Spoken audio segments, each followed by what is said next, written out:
Pemirsa, pemerintah pusat berkomitmen untuk membangun Bandara Bali Utara dengan mengadopsi teknologi yang canggih dan modern seperti Singapura Baru atau The New Singapore atau New Hong Kong.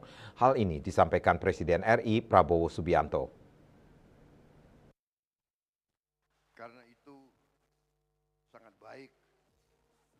Dalam kunjungannya ke Bali 3 November 2024 di Warung Bendeke, Renon, Denpasar, Presiden Prabowo menegaskan komitmennya untuk membangun North Bali International Airport sehingga bisa menjadi The New Singapore atau The New Hong Kong.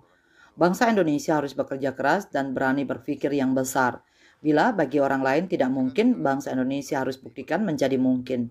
Indonesia harus makmur dan adil. Seluruh rakyat Indonesia harus menikmati kemakmuran, tidak hanya segelintir orang. Untuk itu Prabowo meminta pemimpin di Pulau Dewata ini agar bekerja keras dan berjuang agar Bali menjadi ujung tombak kebangkitan Indonesia Timur. Presiden Prabowo meminta pemimpin Bali membuat Bali sebagai ujung tombak kebangkitan Indonesia Timur. Bandara Bali Utara, saya sudah menyampaikan bahwa saya berkomitmen, saya ingin membangun North Bali International Airport.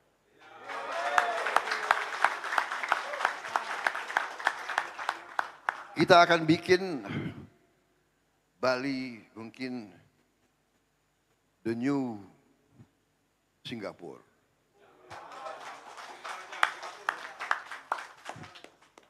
The new Hong Kong. Bagaimana? Pusat, ya.